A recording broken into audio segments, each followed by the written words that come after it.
This assembly video can be used to assemble the HNA110, the MNA110, and the QNA110.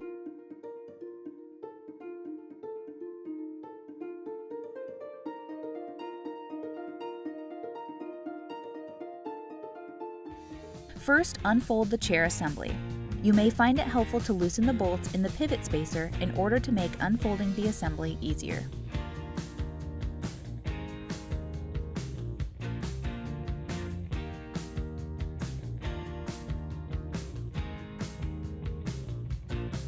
Notice that when the chair is correctly unfolded, the back and pivot spacer should be angled as shown.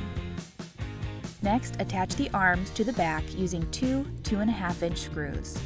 For quicker assembly, you can use a drill and 4mm hex bit in place of the provided 4mm T-handle hex key. Finally, insert the pins to secure the front of the assembly.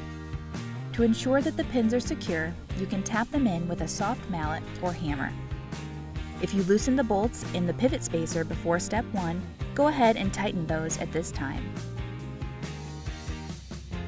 If you have questions or need any additional support, please feel free to contact us.